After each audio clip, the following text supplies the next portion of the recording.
부활하신 주 예수님의 놀랍고 위대한 은혜가 우리 온 성도님들과 함께 하시기를 간절히 바랍니다. 인간 존재에 있어서 가장 무서운 현실은 죽음과 사망입니다. 인간은 지금까지 지식과 과학 문명을 발전시켜 오면서 사람은 모두 죽어야 하고 죽고 난 뒤에는 어떻게 되는지에 대하여 알아내지 못했습니다. 그런데 인간 존재의 가장 무서운 죽음이 정복되는 사건이 일어났습니다. 그것은 주 예수님께서 인간의 죄를 대신해서 십자가상에서 죽으셨다가 사흘 만에 다시 살아나신 인류 역사상 가장 놀라운 역사적인 일이 일어나는 것입니다. 그것은 예수님이 죽음을 이기시고 다시 부활하신 사건입니다. 올해는 변함없이 부활절을 맞이하고 있지만 올 부활절은 어느 해보다도 다른 부활절과 다른 것 같습니다.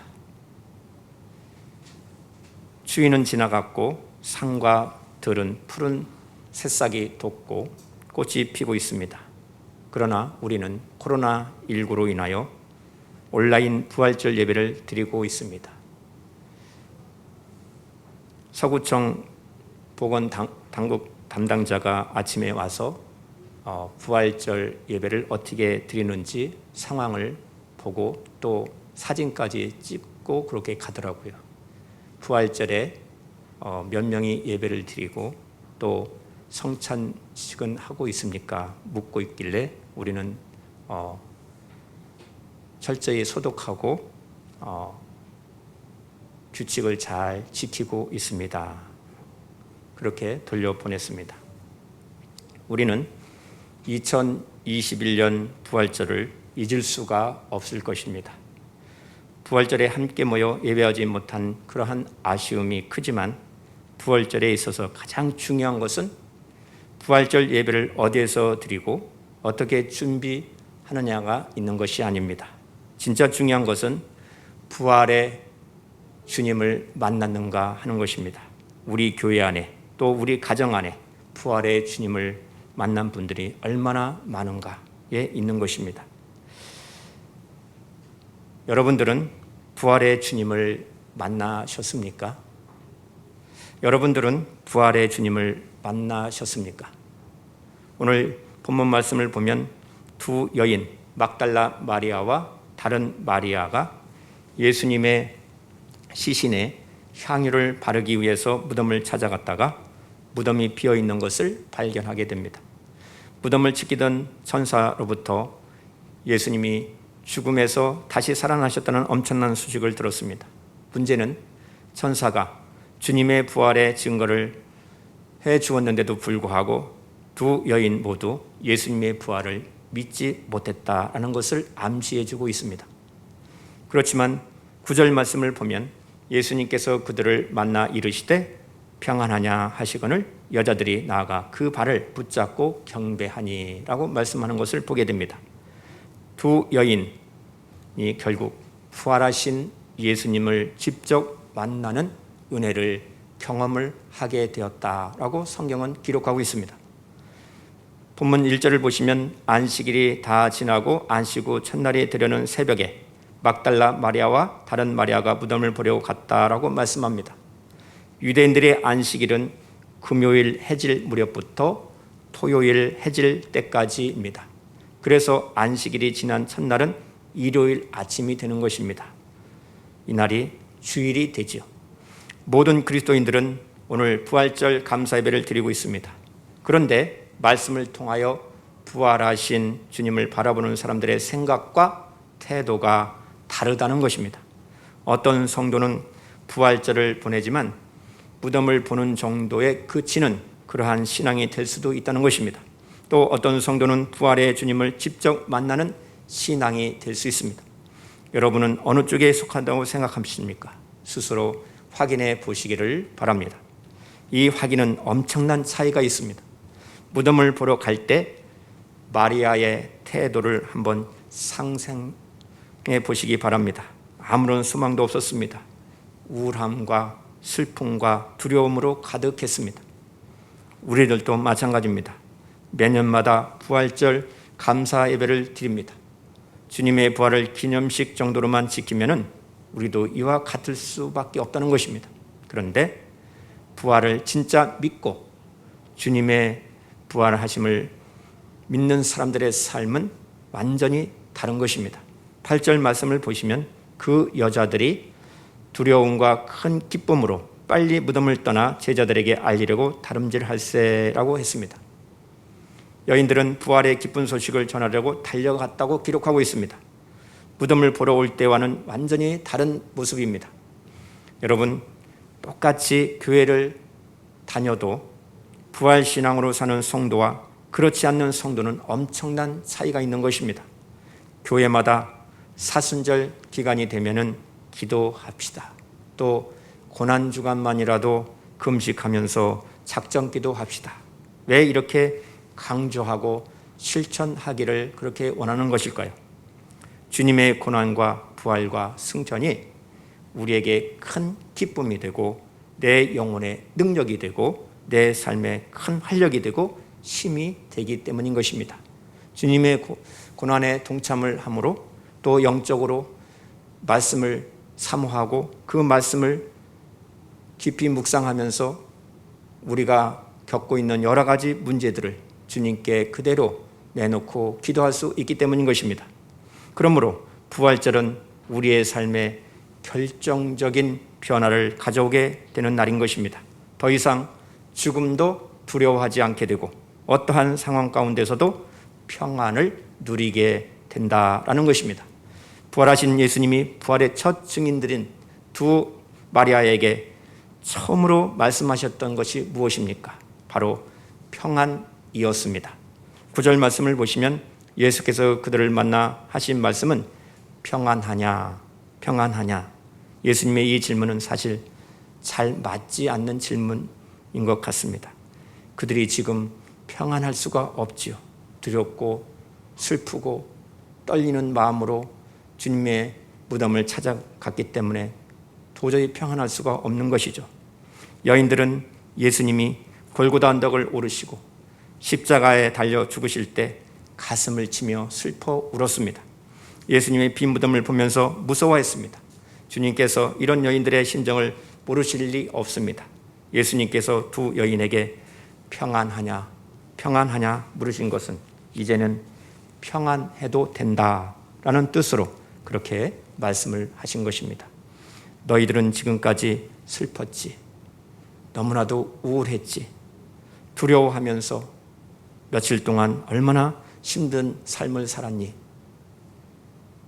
그렇게 말씀하시면서 이제는 평안해도 된다. 내가 부활했다. 너의 모든 슬픔과 두려움의 문제를 완전히 정복했다. 나는 살아있다. 라고 말씀하시면서 이제부터는 평안해도 된다는 뜻으로 여인들에게 말씀하신 것입니다. 예수님의 부활은 인간이 결코 해결할 수 없는 죽음의 문제를 해결하신 것입니다. 예수님께서 죽음을 이기시고 부활하심으로 우리가 겪은 모든 문제에 대하여 승리할 수 있는 믿음이 생기게 된 것입니다. 인생의 어떤 문제 앞에서도 평안을 누릴 수 있는 근거가 되는 것입니다. 그럼에도 불구하고 성도들이 평안을 누리지 못하는 것은 마귀가 그 평안을 빼앗기 위해서 혈안이 되어 있기 때문인 것입니다. 죄로 인해서 평안을 도둑맞는 경우가 얼마나 많은지 모릅니다. 우리 중에 죄 짓고 평안한 사람은 한 사람도 없을 것입니다. 은밀한 죄에 빠져서 평안을 빼앗긴 삶을 사는 사람들이 얼마나 많은지 모릅니다. 미움에 사로잡혀 평안을 빼앗겨버린 사람들이 얼마나 많은지 모릅니다. 내가 이러다가 죽지는 않을까? 사업이 망하지는 않을까? 하는 일이 실패하지 않을까? 말씀대로 살지 못하고 평안함 없이 사는 사람들이 이 세상에 얼마나 많은지 모릅니다. 우리를 두렵게 하는 것 중에 가장 강한 것은 바로 죽음이고 사망입니다. 3년 동안 예수님을 따라다니면서 그 많은 기적을 직접 보았고 경험하였던 제자들도 죽음의 두려움 앞에서 순간 무너지고 말고 말았습니다. 예수님을 배신하고 다 도망갔습니다. 이것을 너무나 잘 아시는 주님께서 제자들을 찾아오시는 것입니다. 또 이것을 너무나도 잘 아는 마귀가 죽음을 도구로 삼아서 순간 제자들을 죄짓게 만들고 거짓의 자리로 몰아놓고 말았던 것입니다. 여러분, 지금 주님 안에서 정말 평안하십니까? 마지막 시대에 평안을 빼앗기고 살지는 혹시 않습니까? 깊이 생각해 보십시오. 너무나 많은 그리스도인들이 예수님께서 부활하신 것을 믿으면서도 죽음을 두려워하면서 조그마한 일에도 쉽게 좌절하고 슬픔과 염려로 살아가는 사람들이 얼마나 많은지 모릅니다. 예수님의 부활을 믿는데도 왜 그럴까요? 예수님이 부활하셨다는 것은 믿지만은 부활하신 주 예수님을 만나지 못했기 때문인 것입니다. 부활의 핵심은 부활의 주님을 만났는가에 있는 것입니다. 주님과 함께 살고 함께 동행하는 데에 있는 것입니다. 예수님의 부활이 분명한 사실을 알고 있으면서도 부활의 감격이 없는 것은 무엇일까요? 부활하신 예수님을 만나지 못했기 때문에 그 부활의 능력을 힘입지 못해서 그러는 것입니다. 한번 베드로를 생각해 보십시오. 두려움에 사로잡혀 예수님을 3번이나 부인하였던 베드로가 어떻게 위대한 사도가 될 수 있었나요? 부활하신 예수님을 만났기 때문인 것입니다. 예수님을 핍박하던 사도 바울이 복음 때문에 순교하는 자가 될 수 있었던 것도 부활하신 주 예수님을 만났기 때문인 것입니다. 의심 많던 도마가 충성스러운 주의 종이 될 수 있었던 것도 부활하신 예수님을 만났기 때문인 것입니다. 그렇다면 우리들도 마찬가지입니다. 부활의 주님을 만난 사람의 인생은 더 이상 죽음을 두려워하지 않고 평안을 누리면서 인생을 살아가는 것입니다. 그러면 우리가 어떻게 해야 우리의 삶 속에서 부활의 주님과 생생한 만남을 경험할 수 있을까요? 하는 것입니다. 주님을 만나기 위해 내 의지로 몸부림치면 될까요? 그렇지 않습니다. 이 땅에서 나의 죽음이 분명하고 예수님을 주님으로 영접한 사람은 누구든지 부활의 능력으로 살게 됨을 믿으시기 바랍니다. 젊었을 때는 하루 시간이 그렇게 길게 느껴지는데 60이 되고 70이 되면 하루 시간, 일주일 시간, 한 달이 얼마나 빠른지 모릅니다. 부활하신 예수님이 내 마음에 오셔서 내 삶의 주인이시고 주님이시고 내 마음의 왕이신 그 고백을 하고 그 통치를 기뻐하고 하나님 말씀을 순종하며 따를 때 그 믿음은 능력이 되는 것입니다. 이것이 바로 진정한 능력 있는 부활 신앙인 것입니다. 마태복음은 주 예수님의 부활하심을 선포함으로 마지막을 장식하고 있습니다. 그리고 사복음서에서 예수님이 말씀하신 대로 여기 계시지 않고 살아나셨다라고 증거하고 있습니다. 주 예수님의 부활 증거에 있어서 핵심은 성경대로 주 예수님께서 말씀하신 대로 장사 지낸 바 되셨다가 사흘 만에 다시 살아나셨다라고 증거하고 있습니다. 천사가 한 말은 아주 논리정연합니다. 5절 말씀을 보세요. 천사가 여자들에게 말하여 이르되 누구든지 부활의 능력으로 살게 됨을 말씀하고 있습니다. 너희는 두려워하지 말라. 십자가에 못 박히신 예수를 너희가 찾는 줄을 내가 아노라. 천사는 여인들이 무서워하지 않도록 먼저 마음을 의료해 주었습니다. 그리고 천사는 두 여인이 무엇 때문에 무덤에까지 왔는지 십자가에 못 박히신 예수를 너희들이 찾는 줄 안다라고 하면서 그들의 심정을 이해해 주었습니다. 천사는 말씀에 근거하여서 그가 여기 계시지 않고 그가 말씀하신 대로 살아나셨다라고 증거합니다. 그러니 와서 그가 누우셨던 곳을 보라 라고 말하며 부활 현장을 직접 확인시켜 주었던 것입니다. 천사가 말합니다. 이젠 주님의 부활을 확인하였으니 7절 빨리 가서 그의 제자들에게 이르되 그가 죽은 자 가운데서 살아나셨고 너희보다 먼저 갈릴리로 가시나니 거기서 너희가 배우리라 하라. 보라 내가 너희에게 일렀느니라 하고 그들이 해야 할 임무를 부여해 주었음을 말씀하고 있습니다. 우리는 주 예수님께서 말씀하시던 대로 부활하셨다는 이 말씀을 반드시 붙잡고 인생을 살아야 합니다. 예수님께서 사역하실 때에 예루살렘에 올라가 장로들과 대제사장들과 서기관들에게 많은 고난을 받고 죽음을 당하고 또 3일에 살아나야 할 것을 제자들에게 3번이나 예고하셨습니다. 이때 베드로는 항변하면서 주여 그리하지 마십시오. 그렇게 이야기할 때에 제자들은 매우 근심하였다라고 성경은 기록하고 있습니다. 그러나 성경대로 예수 그리스도께서는 우리 죄를 위하여 죽으시고 장사 지낸 바 되었다가 성경대로 사흘 만에 다시 살아나셨다라고 고린도전서 15장 3절과 4절에서 사도 바울은 증거하고 있습니다.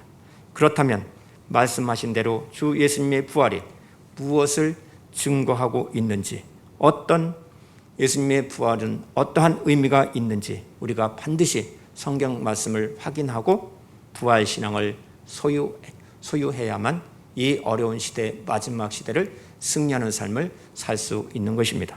첫 번째로 예수님의 부활은 예수님이 하나님의 아들이심을 증거하고 있습니다.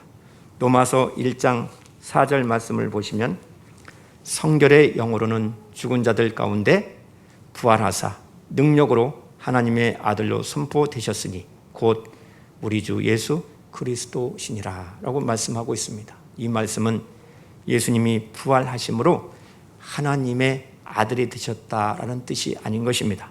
예수님이 부활하셨다는 역사적인 이 사실이 예수님이 진정 하나님의 아들이시요 그리스도이시요 우리 왕이시라, 이것이 증거로 삼는 것이 입증되었다라는 말씀인 것입니다.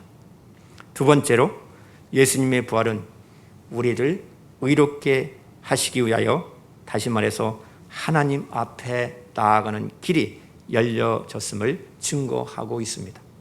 로마서 4장 25절 말씀을 보시면 예수는 우리가 범죄한 것 때문에 내줌이 되고 또한 우리를 의롭게 하시기 위하여 살아나셨느니라 라고 말씀합니다.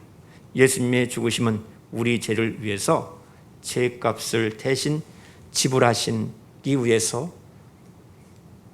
십자가를 지시고 장사 지낸 바 되셨다가 다시 부활했다라고 말씀합니다. 그런데 빛을 갚으러 간 사람이 붙들려서 돌아오지 않는다면 어떻게 되겠습니까? 그것은 빛이 다 청산되지 않았다는 뜻이죠.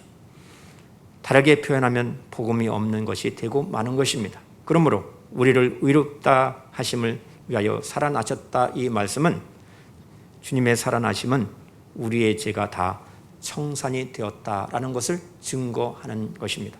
따라서 복음의 핵심은 예수님의 죽으심과 다시 살아나심에 있는 것입니다.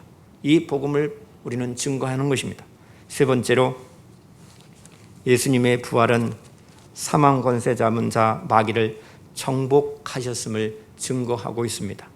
창세기 3장 15절에 여자의 후손은 내 머리를 상하게 할 것이요 너는 그의 발꿈치를 상하게 할 것이니라 라고 말씀합니다. 이는 원복음이 성취되었음을 증거하고 있는 것입니다. 그리고 히브리서 2장 14절과 15절을 보시면 자녀들은 혈과 육에 속하였음에 그도 예수도 또한 같은 모양으로 혈과 육을 함께 지니심은 성육신 하심은 죽음을 통하여 죽음의 세력을 잡는 자 곧 마귀를 멸하시며 또 죽기를 무서워함으로 한평생 매여 종로로 타는 모든 자들을 놓아주려 하심이니 라고 말씀합니다. 예수님이 죽으시고 다시 살아나심은 사단의 머리를 상하게 한 것이요 또 사단이 예수 그리스도를 십자가에 못 박도록 충동한 것은 바로 너는 그의 발꿈치를 상하게 할 것이라는 이 원복음이 있었음을 성경은 말씀하고 있는 것입니다. 네 번째로 예수님의 부활은 우리 부활의 보증이 된다라고 말씀을 하고 있습니다. 고린도전서 15장 20절에 이제 그리스도께서 죽은 자 가운데서 다시 살아나사 잠자는 자들의 첫 열매가 되셨도다. 그리스도의 부활은 모든 죽는 성도들의 부활을 보장하고 촉진하리라라는 말씀인 것입니다. 그래서 빌립보서 3장 21절에 그는 만물을 자기에게 복종하실 수 있는 자의 역사로 우리의 낮은 몸을 자기 영광의 몸의 형체와 같이 변하게 하시리라 라고 말씀을 한 것입니다.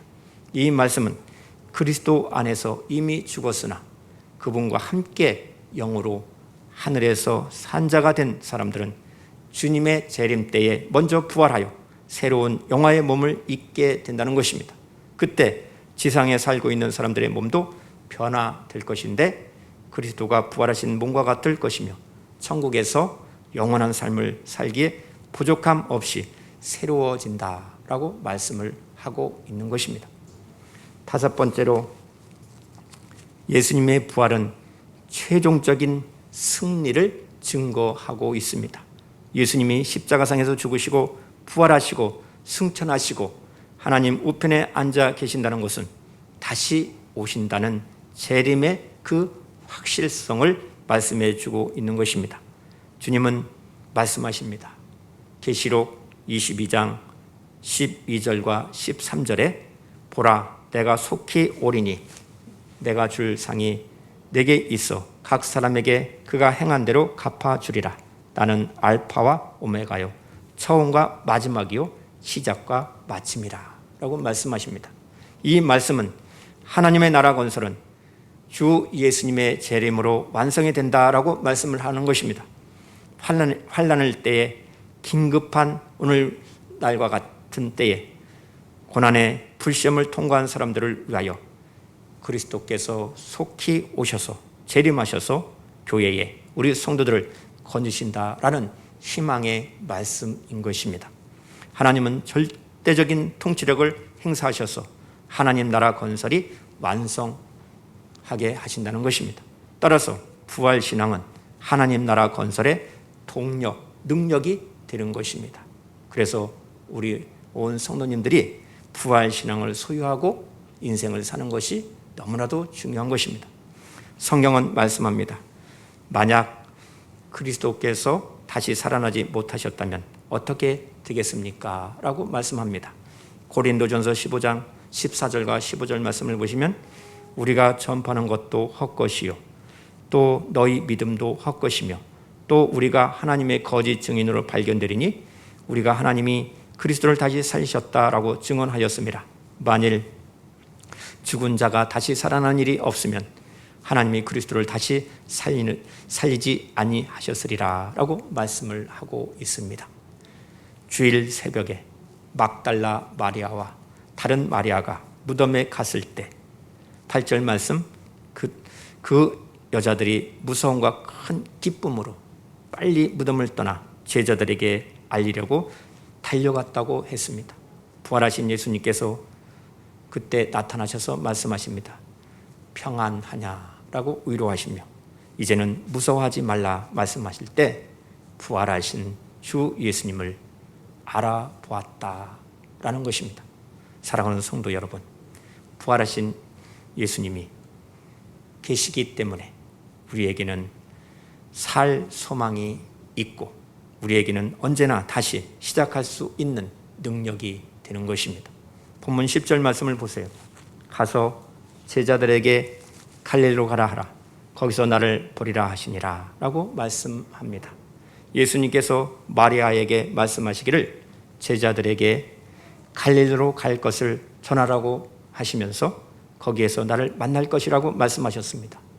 부활하신 예수님께서 어찌하여 갈릴리에서 만나자고 말씀을 하셨을까요? 갈릴리는 예수님께서 제자들을 부르시던 곳입니다.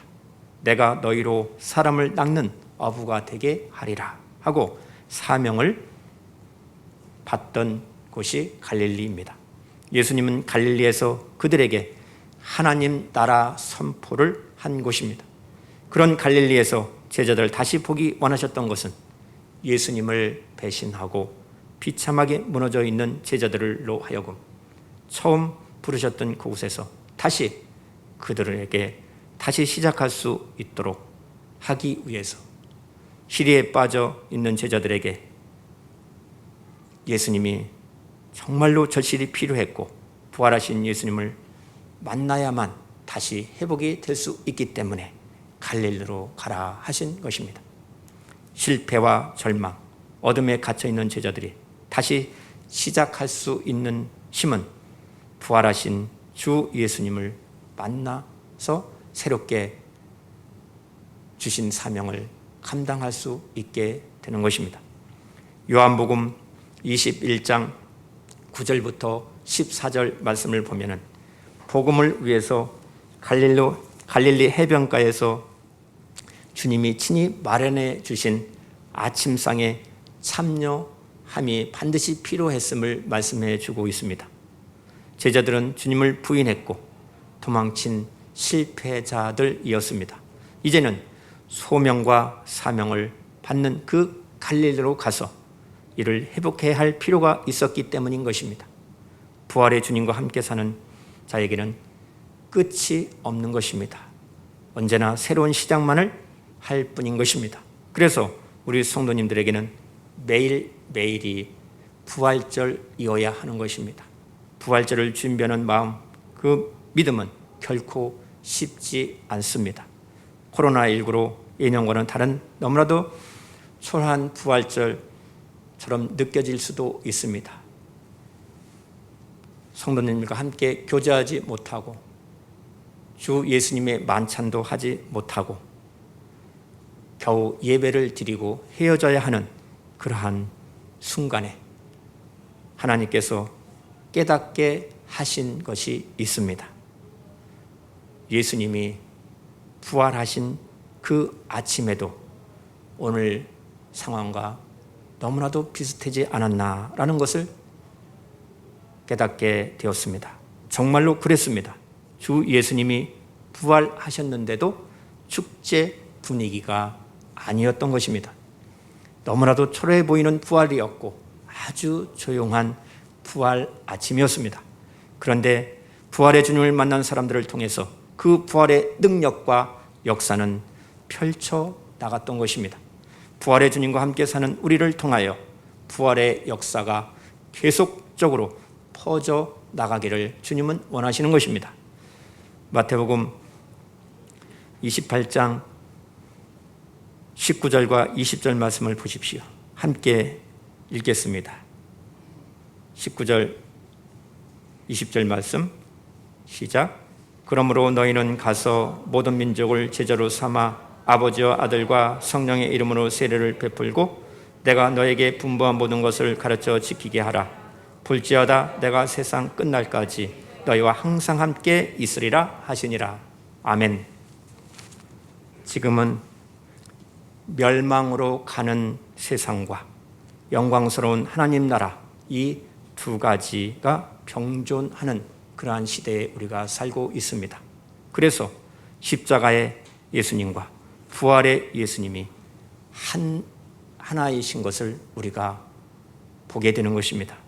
우리 가정과 또 우리 직장과 또 학교에서 자기 십자가를 지고 주님을 따라 살 때 부활의 예수님의 생명이 그대로 드러나게 되는 것입니다.